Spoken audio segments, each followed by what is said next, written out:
doing, returned missionary, married in the temple, having a Mormon family, doing what you saw your parents do and their parents do. What in the world sparked something in your mind to start you down a road to even give into the possibility of looking at things, honestly, and saying, beginning to question? What was the catalyst for that? Oh man, that's a really good question too. I think that if I was to put my finger on it, the very first thing that even disturbed the surface of the lake, let's say, was when one of our children, we were on vacation and he gave us a note to my wife and I. And the note said, I don't believe in God anymore, and I don't know how to tell you, and I don't want you to be mad, so I'm just going to write you this note. And it really shook us up because we'd never had anything like that. We never dreamed that would happen. We'd done everything right. At that time, I just like, okay, I need to go back to the basics and pick up the Book of Mormon and read it. And I read it so much. I would say since a year and a half ago, I think I read the Book of Mormon 5 times, maybe 6. And right around that same time too, as I was just doing a deep dive, I talked to my brother-in-law, who I admire so much. And he had an experience that led him to kind of step back from certain parts of the church. He didn't really go wear it on his sleeve. And I kind of wondered about him, like, why did he do this? Was something wrong with him? And I talked to him around this time, and he just said, I don't believe the Doctrine and Covenants. I had an experience that I felt like it's not for me. He said, I'm not telling you what to do, and I'm not saying it's not true, but it's not for me. And I was like, holy cow, you can do that? Wow.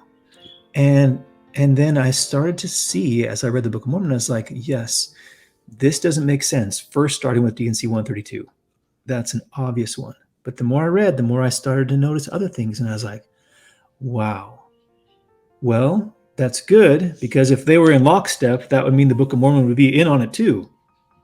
But the fact that they weren't in lockstep and the fact that they were so contradictory gave me hope. And that was really helped me along that path to being like, yeah, they're not all in on it. Somebody's not in on it here.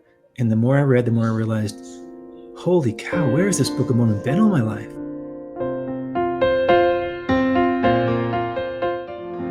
Welcome back to Stories of the Saints, special edition. I've got a special guest here today. This is Matt from Mormon Rescue YouTube video channel. Let me pull that up here.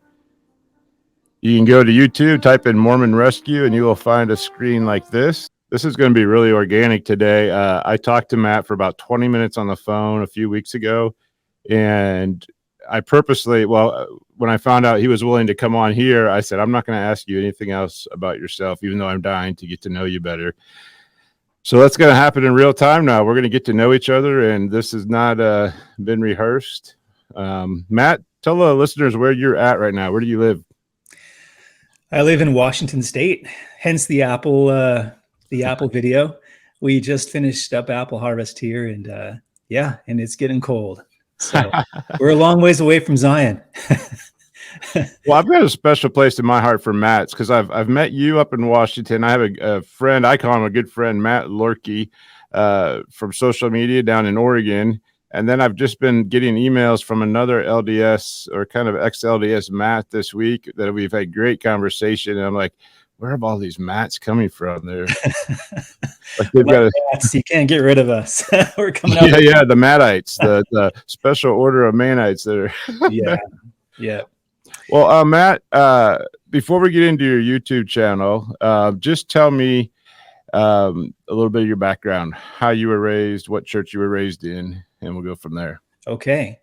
Yeah, it's when you said that we were going to do this organically, and you really did say you didn't want to know much about me, and so I have not prepared anything tonight. So if I seem a little flustered, it's because I'm not talking about myself. So yeah, no. So I was raised here in Washington State, born and raised in the church, second of 7 kids, and we had a pretty traditional, I'd say very conservative Mormon upbringing. And let me see, what else can I tell you? We were poor, we were farmers, we were very religious, did church every Sunday and all the things you'd expect. Primary, Boy Scouts, Cub Scouts, Eagle Scout, seminary every day, read the scriptures every day. And my goal, of course, was to always go on a mission and to BYU and get married in the temple. And so that's kind of what we pushed for.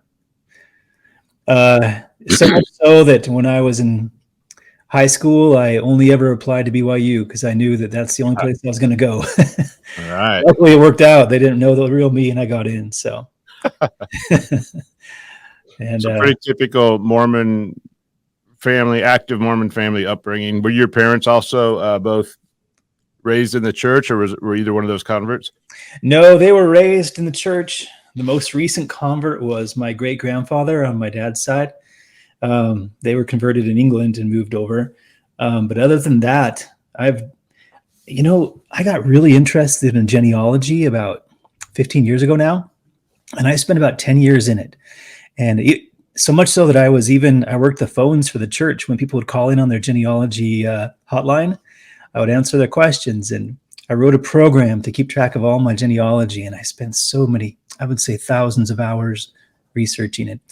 I found all these people that, lived back to Joseph Smith. One of my ancestors died working on Joseph Smith's farm in Nauvoo, and lots of ones that crossed the plains, and of course, lots of polygamists, and really interesting things when you look back that far and see who you can find. I do have to say that that's part of what, I don't know, it just makes me feel a little bit weird when I started asking questions, or even acknowledging that I had the right to ask questions in my head, was just this thought that, do I have the right to, I don't know, go against, not even against, but start to wonder about all of these, hundreds of ancestors and what they believed in. How could it not be true? I find so many. So I find this just a fascinating time. There's so many things about there's spiritual things going on. I believe the Holy Ghost is leading people out from traditions to a real pure gospel, and people are finding it individually, and then they're finding each other and sharing. But I'm also fascinated with this whole psychological culture of what's going on in people's brains to allow them to believe things for so long that when you come back, and it's just like these waves of film come out of your eyes, and the more it comes off, you're like, it's just getting weirder and weirder. And how did I do that? So the psychological aspect is fascinating to me. And so before we even get to your YouTube channel, before that, I imagine, comes the questioning. So let's get right to it. First of all, I want to ask you, what's your earliest memory of maybe an interaction with God, whether it's a testimony, or where you thought maybe he was real, or maybe you had something beyond what you just read in the scriptures, but a personal interaction, and it may be in your adult life or when you were a child, but what can you share about that? What a great question. The first thing that pops in my mind isn't really to answer your question, but I remember really well when I was getting ready to go on a mission, and our stake president at that time was also a member of our ward. And he kind of cornered me in the hallway, and he said, "Why are you going on a mission?" And I was like, "Well, I've always known I was supposed to go on a mission." He's like, "You don't really have a reason?" I'm like, "No, that's what I'm supposed to do." That's kind of my childhood in a nutshell, to be honest. Mm-hmm.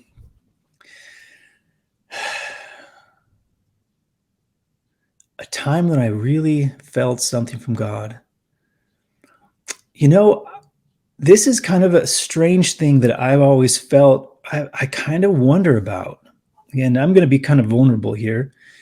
There was a time when I was in high school when I would always wear BYU shirts because there was nobody who didn't know that I was a Mormon, even though there wasn't very many in our little town. But and we got this kind of new evangelical type of biology teacher. And I was in a class with all seniors. I was a junior, and the seniors graduated 2 weeks early. And he said, "Okay, next week I want you to bring your scriptures. We're going to talk about religion."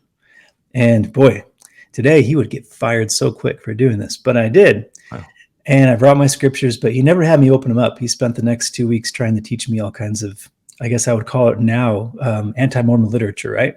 Like he tried to say, "Didn't you know Brigham Young thought Adam was God?" I was like, "There's no way. Of course not. You're an idiot." And other stuff like that. And I just remember going home and, I had read the scriptures every day religiously in seminary. Seminary was my favorite class of the day. And I remember praying for a long time. Is this stuff that I've read true? Is this true? And being on my knees for a long time. And I just kind of felt like after a long time, I just got this thought in my head that you've always known it was true. And that's stuck with me for a long time. And that's one reason why several years ago, when I just started to think, just trying to like step back and look at it from 10 feet away, my beliefs and my religion, I was like, boy, how can I even do this? Because I had that experience where I felt like I knew it was true. And so that was almost like a foil to me, It's not really a testimony builder in a way. It's more like something that makes me scratch my head a little bit. But there's also lots of times where I've felt like, I'd be listening to something or thinking about something or reading something, and I just get chills all over. That happens to me a lot. And yet I've even had chills when I'm listening to some certain rock music. So I'm not really sure what that says either. I wish I was one of those people that could say, I've seen an angel, or I've had a vision, or I've had a dream, or I've heard a voice. And unfortunately, I'm just me. I'm just doing the best I can. I consider myself a clinger onto the rod. That's all I've got. Yeah. Well, I've listened to some of your videos, and I know in one of them you do share good fruit that's come, and so we can talk a little bit about that. So Yeah. I know you've noticed a difference from where you were to where you are now, at least what you shared in your videos. So here you are doing, returned missionary, married in the temple, having a Mormon family, doing what you saw your parents do and their parents do. What in the world sparked something in your mind to start you down a road to even give into the possibility of looking at things, honestly, and saying, beginning to question? What was the catalyst for that? Oh man, that's a really good question too. I think that if I was to put my finger on it, the very first thing that even disturbed the surface of the lake, let's say, was when one of our children, we were on vacation, and he gave us a note to my wife and I. And the note said, I don't believe in God anymore, and I don't know how to tell you, and I don't want you to be mad, so I'm just going to write you this note. And it really shook us up because we'd never had anything like that. We never dreamed that would happen. We'd done everything right, How old was he? Sorry. He was probably at that time 17. Okay. So old enough to. Yeah, he'd been going to seminary every day and doing everything that he should have, passing the sacrament. I wasn't aware of anything that he had done which was bad. I mean, we were very strict, no coffee, no tea, no dating, nothing like that. And he's just like, I don't believe in God. And my wife and I really had to check ourselves, and we had some conversations before we responded to him, like, how are we going to be? Because this is our first chance as parents to come up against something like that. Are we going to fly off the handle, kick him out of the house, tell him he's going to hell? And so we really had to have some conversations, and we just approached him like, we respect you and we love you, and we believe, but we don't want to let that affect your relationship. But beyond that, and so our relationship has been really good with him, and we just love him, and that's been a number of years ago now. But what that did was it started to make me think, because I wanted to try and figure out, okay, what am I going to tell him if I can ever hope that he would come back to believe? how can I express myself in a way that would sound, logical, reasonable, not convincing, but at least come across as well spoken. And it just started to make me think about things like, and I started to think, well, can I really justify the idea that the earth was created exactly 6,000 years ago? Can I justify, a lot of the anachronisms that we see with church history? Can I justify some of these problems that he has a problem with? Can I prove that God exists to him? And that kind of just made me start just thinking, boy, maybe my testimony isn't what I thought it was. Do I believe myself? And that really kind of pushed me along a path of really trying to find God for myself as well. I'm not saying that I never found him. I always believed, and I've had all these little feelings, good feelings and stuff like that, but not something I can say I can prove to somebody else he's there. Well, fast forward about, let me see, that was about 4 or 5 years ago. So now about a year ago, maybe a little over a year ago, I was changing careers. I stopped teaching high school and I was going to retire, but then I thought I'm just going to go ahead and see if I can teach at the university level. And I was able to get a job there. But before I was getting ready to teach, I decided to do a bunch of research and think, what is teaching about? And I just had so many problems with the way that I taught and the way other people taught and the way I saw teaching in church and just how ineffective it all was. I know how I feel when I sit in a class that's boring, how I feel when I sit in a class where I feel like the teacher's being domineering or thoughts aren't being respected. And so I researched a lot about how teaching is done. And of course, being the person that I am, I just thought, well, Jesus is the master teacher. Let's find out how he teaches. And that was a huge problem because as I started to read the scriptures a lot and look at his personality, it just kind of shook me a little bit. And I was like, wait a minute, we're not doing anything like he's doing. We're doing it so differently than he is. And I really tried to pick out what are the building blocks of good teaching. And and I narrowed it down to 4 things: that you have to love the person and then ask them what they want, and then empower them with the tools to learn and then inspire them along the way.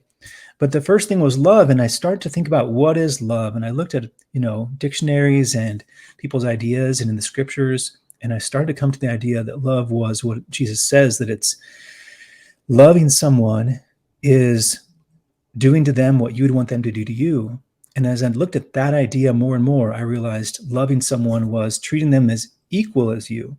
And as I looked at that more and more, I started to look around the church and I started to look at my relationship with my wife and the relationship with the leadership with me and how we treat other people. And I was like, whoa, this is really weird.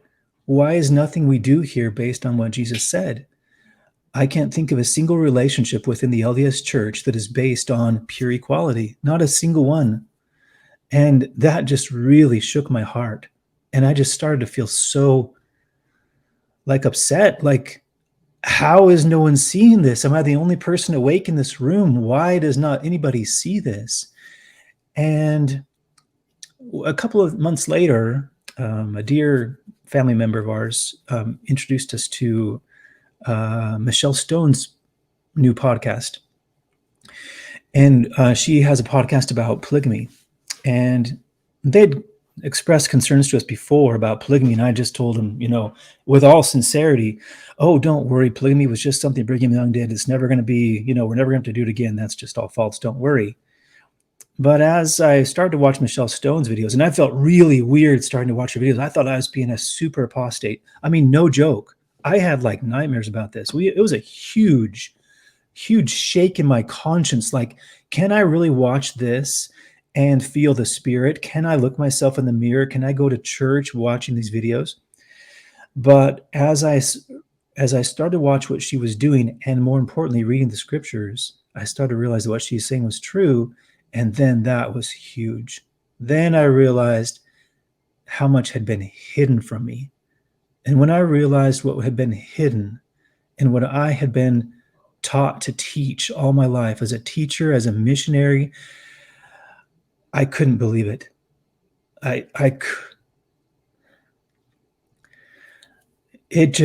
That's when I started to have real serious, like, panic attacks and feelings of death and suicide. And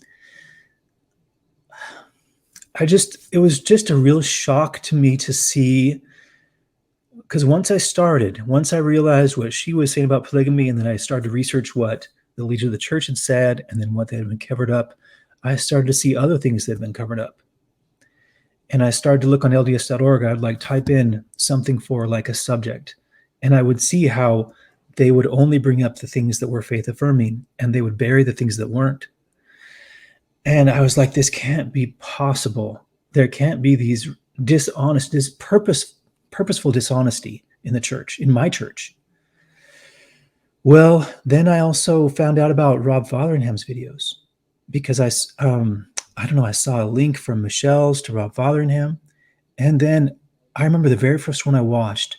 As I started to watch it, I had this huge feeling come over me. And I had to really wonder, is this Satan or is this God?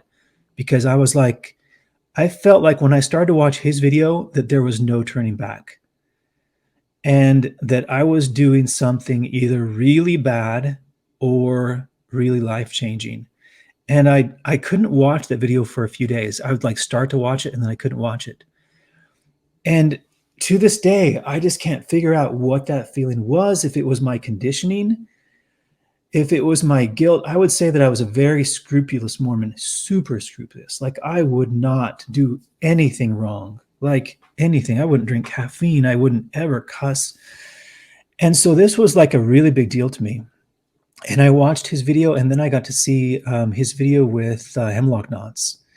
And that was amazing. And I remember after that video, I just thought, if this guy is being dishonest, then the whole world's upside down. There's no way. And then I started to think, if he's being honest, then there's something really wrong with the church. And then I started to watch Hemlock Knots, and that's when I saw your interview with Mark Curtis. And then I just started to just bury myself in the Book of Mormon. Like, what is going on here? What is anything true? I felt like a kid who just found out about Santa Claus. And yet then I do so much reading and listening and studying and thinking about the universe, about what it all means, about people. I love to study people. And I'm just thinking, what is the big idea? Let's just say, for instance, let's suppose that Christianity isn't true. Well, then what? And then I try to do that mental exercise. Well, let's suppose that God isn't real. Well, then what? And do that mental exercise. And the more I did these mental exercises, it narrowed down to me, well, no, everything around me shows that God is real. I've been through this before. I can't prove it, but to me, there's no logical explanation. Everything shows that, to me, Christ and Christianity, the true Christianity, not Christianity like as in the religion movement, but Christ's path is the only way in this life. And everything shows me that the Book of Mormon teaches Christ's true path with more clarity than, I don't want to sound bad here, but more clarity than I personally get from the Bible. I just see things in the Bible that can leave me with doubts about what Christ really is teaching. So as I read the Book of Mormon more and more, I realized, no, there's something here. This is definitely the closest I can get to Christianity, which brings me to God, which makes sense of everything. But that doesn't make any sense, because then how could it go so wrong? Mm-hmm. And that's when I started to really think and just take one at a time.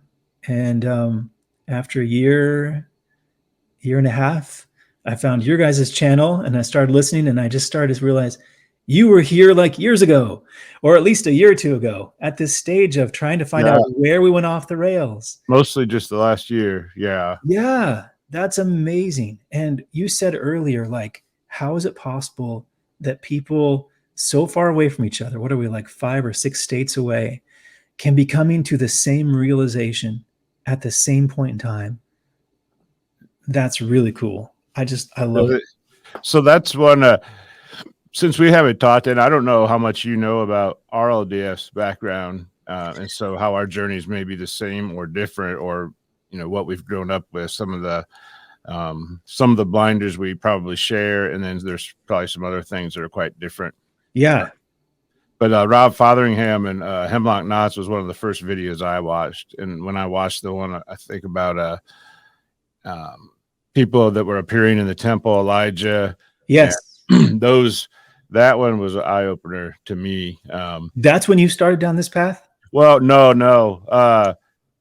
The first little seed for me was probably 3 decades ago or more. Boy. When I was, from the time that I was old enough to really be serious, probably around high school, college age, looking at the scriptures, I just realized the more I read the Book of Mormon, I couldn't reconcile some things that Joseph taught about eternal life. And that was something that just stuck there, and it did damage to me because I was being taught there were levels of heaven, Yes. And that knowing my sinful nature and my propensity to sin, never saw a way that I had a hope in heaven to get into the celestial kingdom. Really? And so that was real psychologically damaging to me. And then I started reading the Book of Mormon, and I'm like, well, I can't really. I tried really hard my first thing was, we've taught it wrong. This isn't a final resting place. It's a state of, and trying to mesh it with the Book of Mormon. And finally, it's like, I just can't reconcile it. Well, anyway, so that was long time ago. Who did you think was wrong, the church or the Book of Mormon? The church. You did? Yeah. Oh, wow. Joseph. Yeah. Okay. Yeah. I got to go with the Book of Mormon first. That was your first reaction.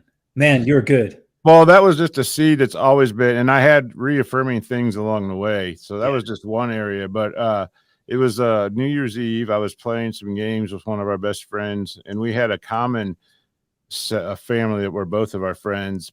And in that family, the husband was a good friend of ours and a member of the church, and he married someone who was not a member of the church. Okay. A faithful Christian, but never baptized and still not baptized. And he made a comment as we were playing the game, how great they are, but it's something to the effect of, well, it's just so sad that, she's not going to be in the celestial kingdom because she's not baptized, and she doesn't want to get baptized. Something to that effect.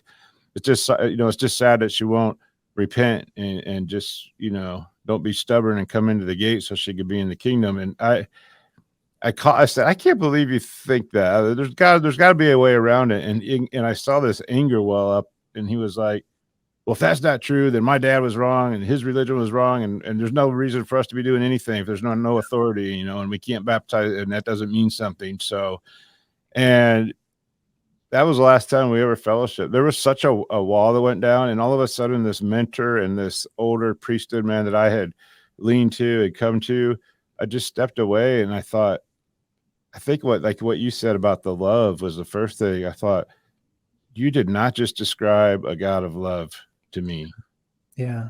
And that does not, if that's the gospel that I belong to and that you believe in and are promoting, that does not sound like a God that I want to follow.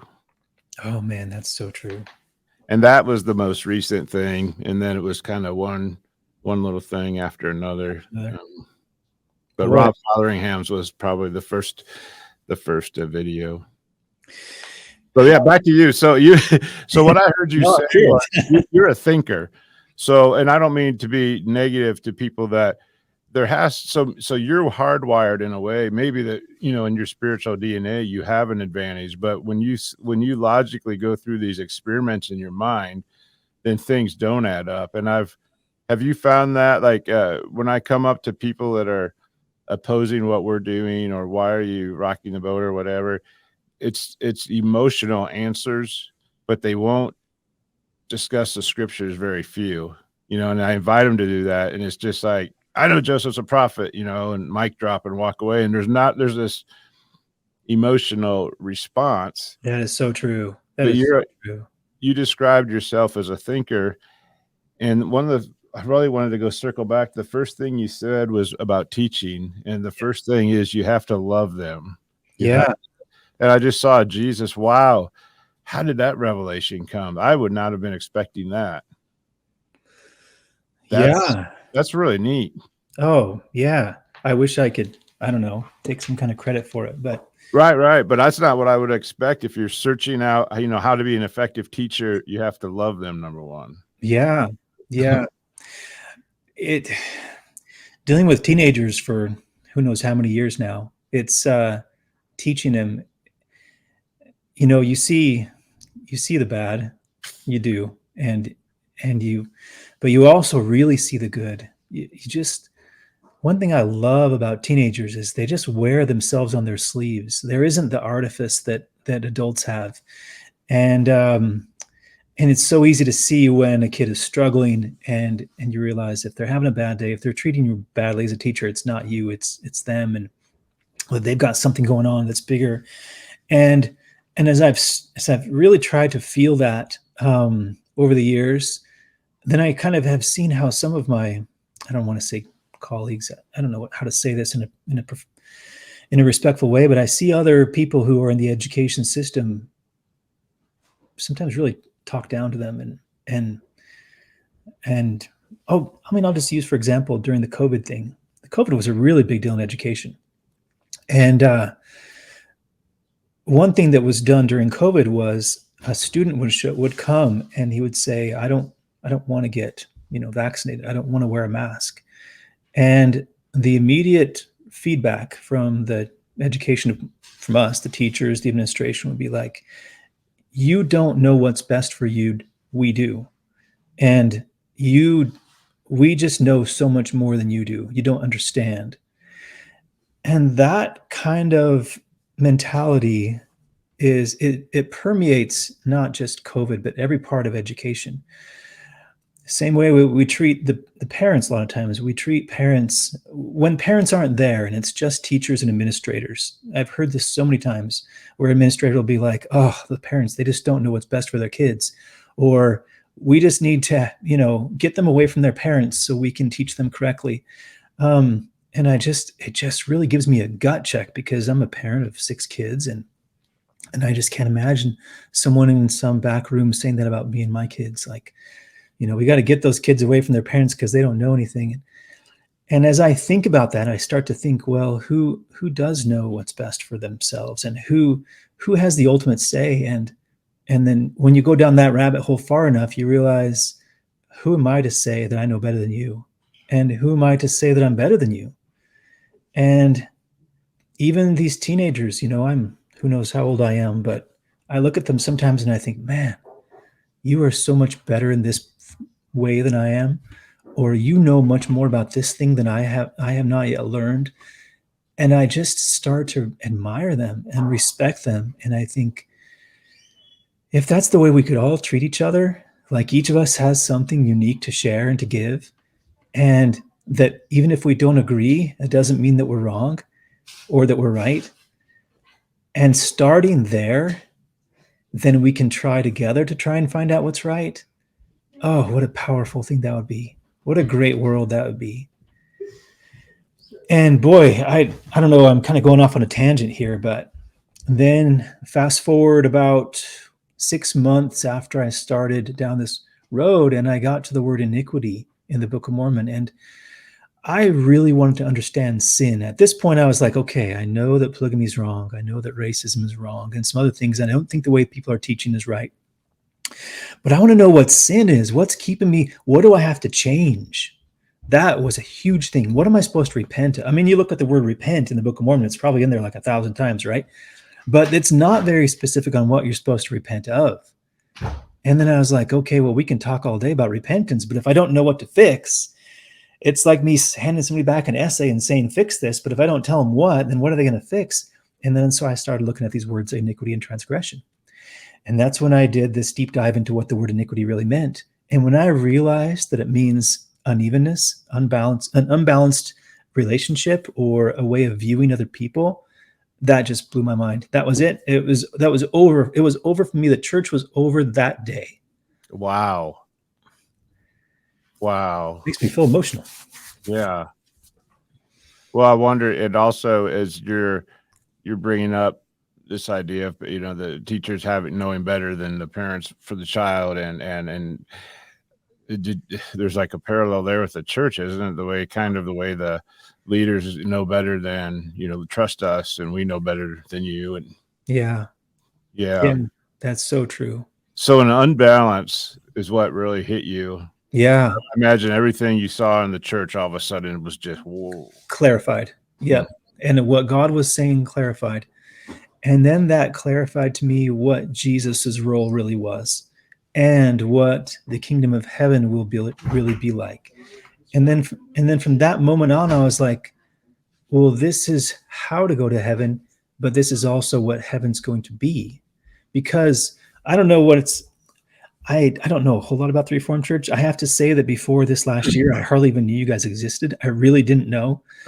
I had just been raised Mormon. Like, of course, everybody came with Brigham Young. That's kind of what I was taught. Everybody except for like maybe 5 people, right? Emma and her kids. I didn't know there's all these people that got left behind.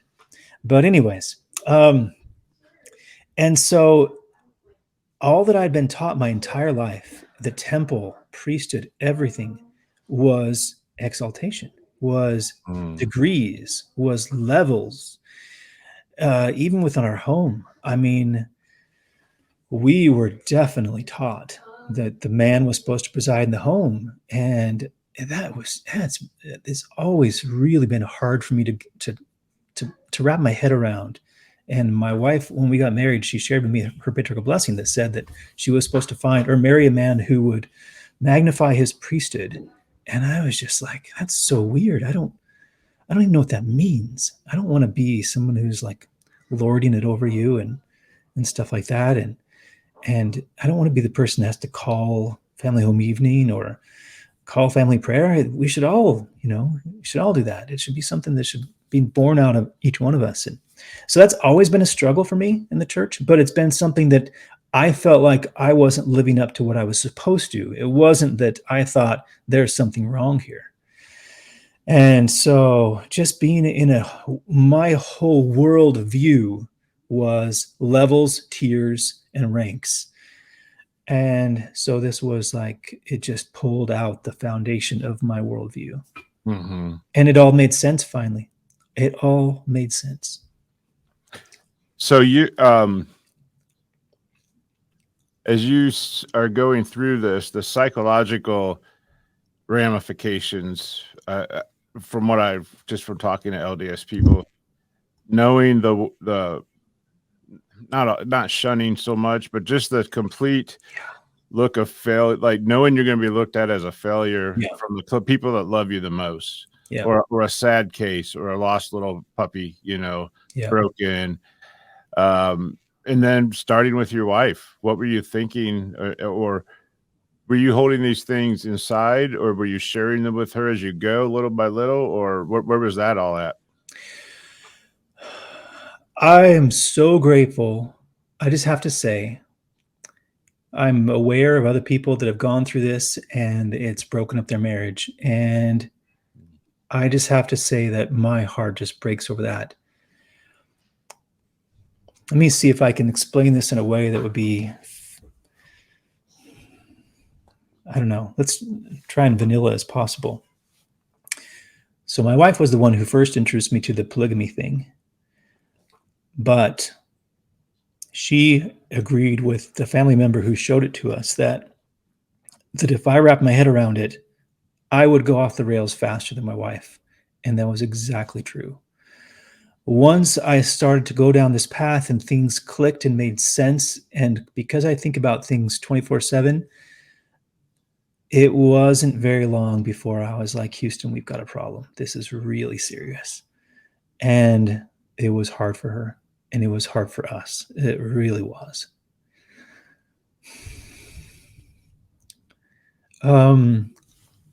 But was there a growing uncomfortableness did you continue to attend on Sundays for some time going through the process? And was there a growing uncomfortableness, or the way you viewed others there changing? Oh, that's a good question. Yeah, I had 2 callings at that time.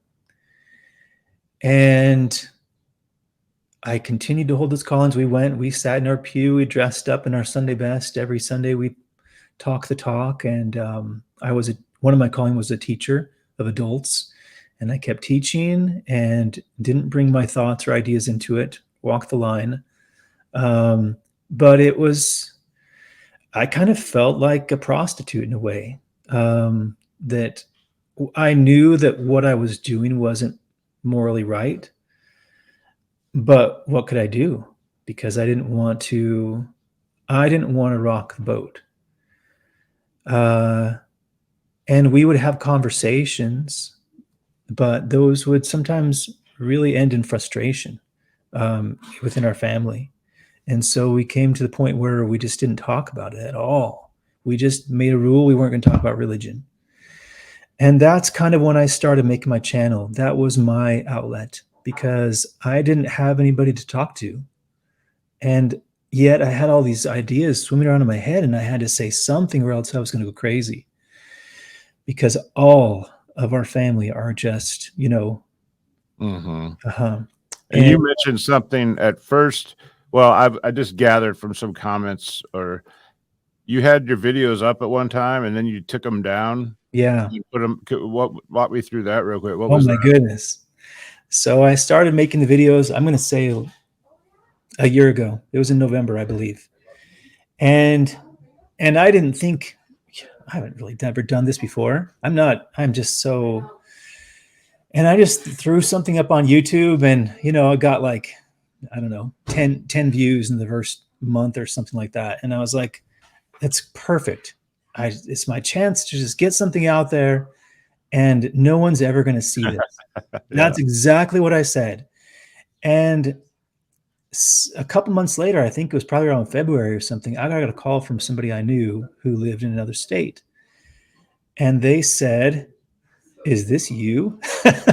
And I was like, "How in the heck did you find my channel?" And that was about the time I did the thing on tithing. And that kind of, I don't want to say blew up my channel, but I went to get like 1,000 people watched my channel. And that to me was like, how is that possible? That's amazing that 1,000 people in the world could find this little no-name nobody and watch these videos. And he's like, the church has people watching these things and finding these people, don't you? And I was like, no.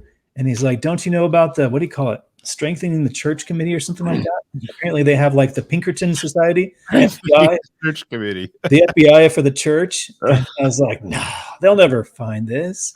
And even if they do, they won't know me. I'm a nobody. I really am a nobody. Well, fast forward a few more months later, and I get this random phone call from my bishop. He's like, "Hey, I want to meet with you." And I was like, "Sure. What's going on?"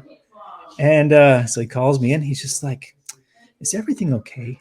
Are you doing good?" I'm like, "Oh yeah." You can't say anything, and you can't tell your bishop because, and this is what I explained to him later.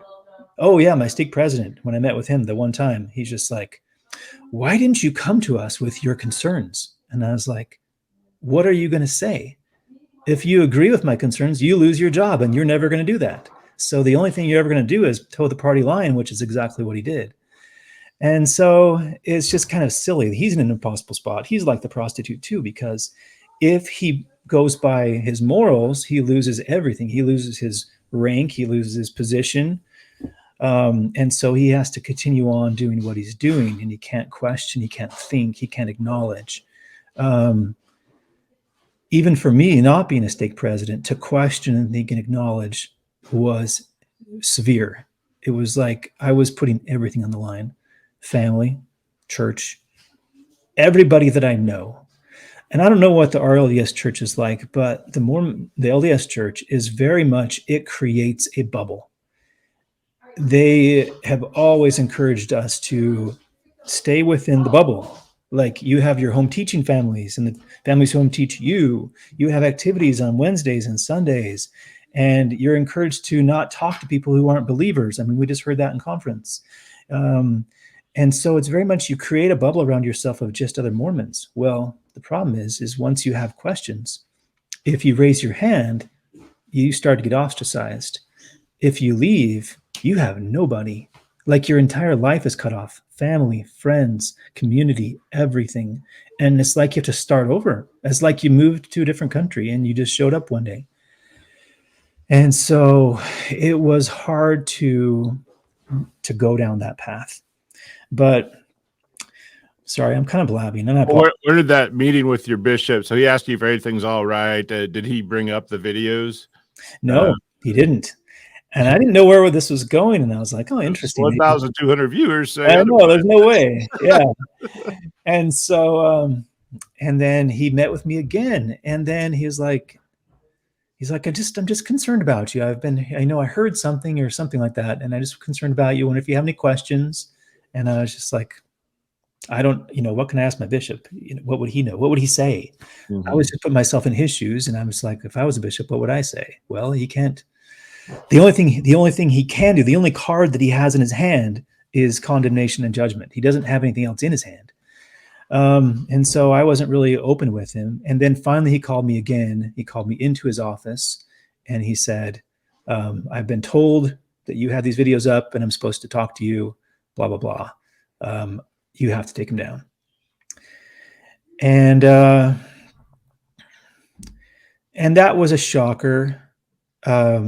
I expressed to him a lot of my questions, and kudos to my bishop. He just listened. He didn't agree with my questions. He offered some of the same thing that, I heard when I was in primary, just believe, say your scriptures, say your prayers, stuff like that, and it'll all go away. But I just could tell that either he hadn't ever thought about these questions or he wasn't taking my questions seriously, because he just wasn't giving answers that had any kind of substance to them. I'm not saying that he was doing this intentionally or that he was, I don't know what to say. Just that nothing he said had made gave me any kind of consolation or answers at all. So I was like, I still have all these questions, and this is really real to me. And he's like, I don't think you should do this. Well, then I get a phone call that I'm supposed to meet with the stake president, but they don't say what for. And I know the secretary. This was like a month later, or I think like a month went by. And I know the executive secretary, and he's my neighbor actually. And I asked him, I said, what's this about? Is this a new calling?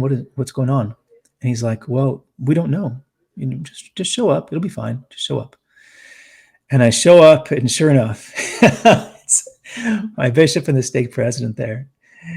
And they're like, my stake president's like, well, I guess you know what this meeting's about, don't you?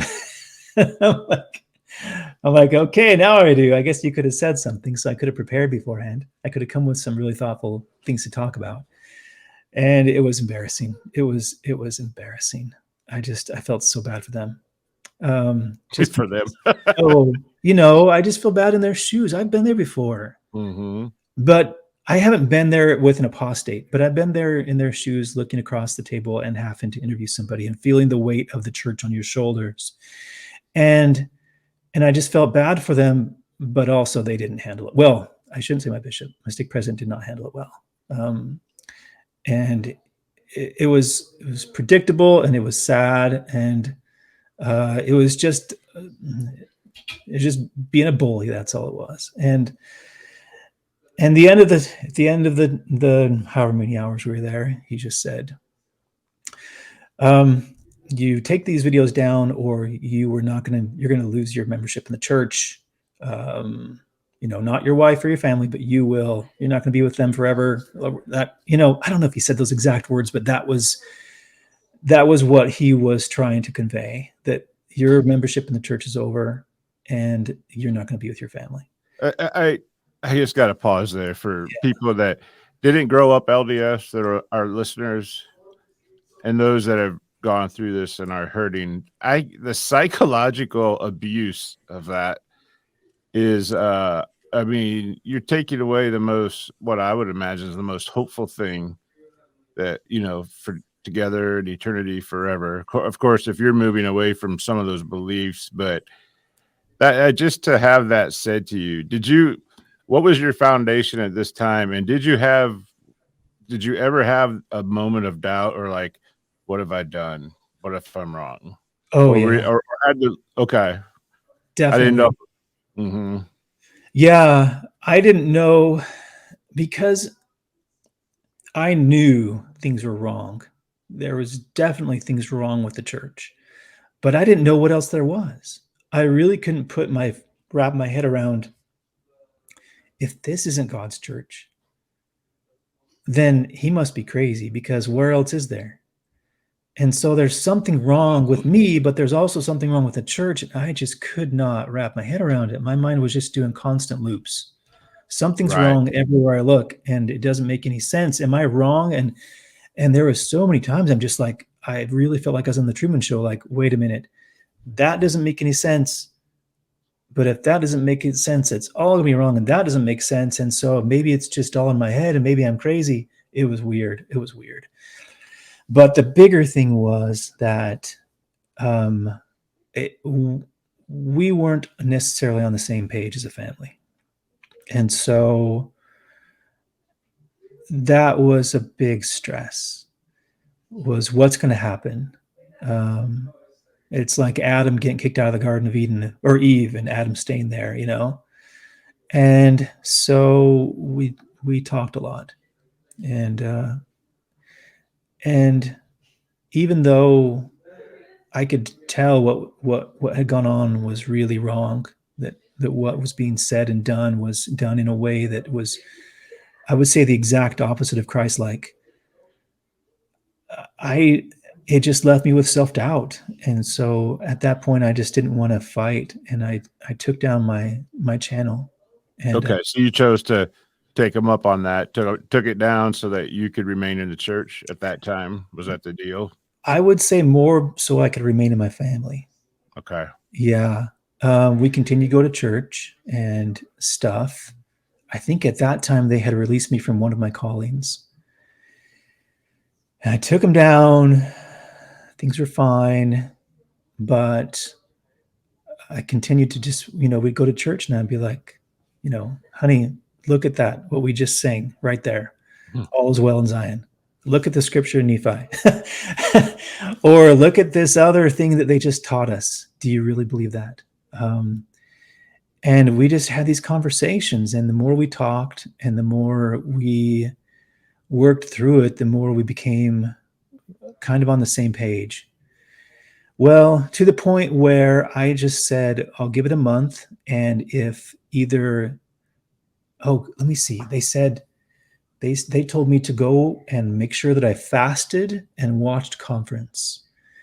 And so I did. I fasted and I watched conference, and we both did. And I just sat there just ashen faced.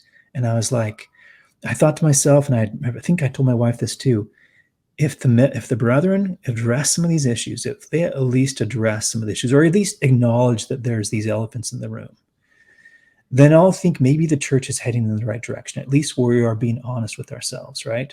We'll give them a chance. Well, we watched conference, and it was absurd. It was beyond absurd. It was insulting. That was the conference where Elder Haney talked about how the scriptures. Oh, I don't know if you've seen. You're not LDS. Well, he gave this conference talk about how the living prophet is more important than dead prophets, and the scriptures don't age well. Like, unlike classic cars and vintage comic books, the words of dead prophets don't age well. And that just, I just was like, these people, I can't. I mean, they're not even trying. I heard about that quote just Oh, on a different it board, was terrible. or I've heard of that referenced before. Well, at least you didn't say it aged like a fine wine, so Yeah. that would have caused a stir. That conference might have been a little bit before. That might have been when I was talking with the bishop. Anyway, it was all around that same period of time. And the months started to run together. But anyway, I just thought, okay, I'm going to give them this time to see if something changes, if something new comes out. And then I also said, hey, I want to be able to ask some questions. I want to be able to get answers to these questions. And so I thought, and I prayed, and I wrote down a lot of questions, and I tried to put all my thoughts down on paper and try and make sense of them. And I boiled them down to 5 questions. If they could answer these questions, then we're going to be able to go somewhere with this. We can work through this if they can answer these questions. Well, I gave them my questions, and the answer I got back was just absurd. It was just terrible. And so I was like, hey, you know what? I'm thinking about putting my channel back up, and I want to, in good faith, I'll put your answers to my questions back up on my channel, and I will give them, I won't talk derogatory about, I'll give them the best light possible. And I'll just say, this is where the church and I have a difference of opinion. I may be wrong, they might be wrong, but let's just put both sides out there. Told that to my stake president. He says, no way, you can't put my answers up on, you can't put them in public. And so I didn't. But then I found out that he made public something that I'd said, and it was just par for the course. It just was like, my goodness, this is what I'm dealing with. And so I put my channel back up, and I changed it because I deleted the other one. I didn't tell anybody I was putting it up. I just put it out there. And sure enough, within 2 weeks, my bishop called me again. Was it a different name to the channel? Different? Well, it was the same name, but it had no links or no connections with the other one. So it was like starting from scratch, from zero. And I didn't tell anybody I put it up. So for them to find out it was there means they were looking. And within 2 weeks, yeah, they knew it was already there again. So he must have been like, clicking every day, just typing in to see if I put something up. But so they called me back in and said they wanted to do some more meetings. And I was just like, good luck, you guys. You can meet all you want, but if you're not willing to talk, or to be honest, at least just even to be honest, then there's no point in me meeting. And I sent him a link to a Christian song called "The Jesus Way" by Phil Wickham, which I thought just really summed up my feelings at that time. And one of the lines he says, if you hate me, I'll love you. If you smite me, I'll hug you. And I just, at that point, I felt like I could retaliate so easily. There's so many things I could do if I wanted to. And I just felt like all that wind just went out of my sails. And then I just felt like I want to change the theme of my channel and be more of like, this is not against somebody. This is like, what is my direction? Now what? What is true? And I felt like I've really tried to make that going forward the theme of my channel. And I'm just, I don't want to say that I'm fighting against anybody now, unless it's from the old me and the way that I lived for all those years. And now it's more like, how can I find truth in the Book of Mormon? How do I know how to live? Instead of tearing somebody down, I want to build up. What is my path going forward? And so that's what I've been trying to do. I wanted to circle back to that when you were coming across polygamy and you started down the path. What caused you to cling to the Book of Mormon as truth compared to like the Doctrine and Covenants or the Book of Abraham or other things? Oh man, that's a great question. Because you said several times the Book of Mormon. Obviously, your channel is all what's in the Book of Mormon, and I think we'll get to that in part 2. I can tell this is a great conversation. So oh man, yeah. At all. I hate to wear you out. Yeah, I'm sorry. When I talk, I got teacheritis. I'll just keep going. So no, I thought you balance between teacheritis and preacheritis. I thought we were going to church for a little bit when you're talking about love first. I mean, that was good stuff. What led you to the Book of Mormon? How did you feel free to do that as opposed to some of the other things? I have to admit that my initial inclination was to throw everything out, that Santa Claus wasn't real. And maybe that should have been a better question. Yeah, why didn't you throw out the Book of Mormon? That was definitely an inclination there for a little while. And then I wish I could remember well and give you an honest answer that was really clear, but I don't have it clear in my mind. I remember I just remember starting to read the Book of Mormon like I hadn't done for years. Oh, yes. Okay. So a year, oh boy, I'd say a couple of years ago, maybe 3 years ago, um, I was starting to learn another language. I was starting to learn Portuguese, and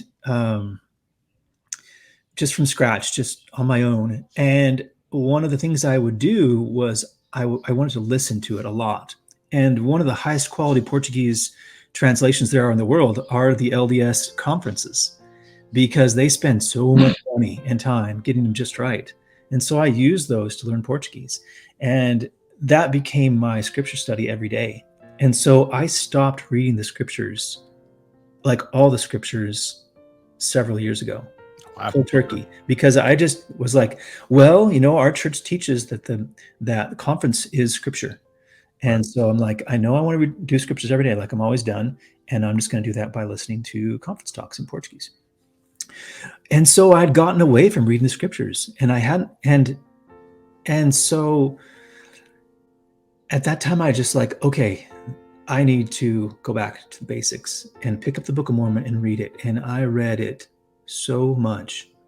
I would say since a year and a half ago, I think I read the Book of Mormon 5 times, maybe 6. And right around that same time too, as I was just doing a deep dive, I talked to my brother-in-law, who I admire so much. And he had an experience. He's a very, I don't know how to describe him. Someone who's very true to himself, and he doesn't need to explain to anybody else. And he had an experience that led him to kind of step back from certain parts of the church. He didn't really go wear it on his sleeve. And I kind of wondered about him, like, why did he do this? Was something wrong with him? And I talked to him around this time, and he just said, I don't believe the Doctrine and Covenants. I had an experience that I felt like it's not for me. He said, I'm not telling you what to do, and I'm not saying it's not true, but it's not for me. And I was like, holy cow, you can do that? Wow. And then I started to see, as I read the Book of Mormon, I was like, yes, this doesn't make sense. First, starting with D&C 132. That's an obvious one. But the more I read, the more I started to notice other things. And I was like, wow. Well, that's good, because if they were in lockstep, that would mean the Book of Mormon would be in on it too. But the fact that they weren't in lockstep, and the fact that they were so contradictory, gave me hope. And that was really helped me along that path to being like, yeah, they're not all in on it. Somebody's not in on it here. And the more I read, the more I realized, holy cow, where has this Book of Mormon been all my life? How did I not see all this stuff? My goodness.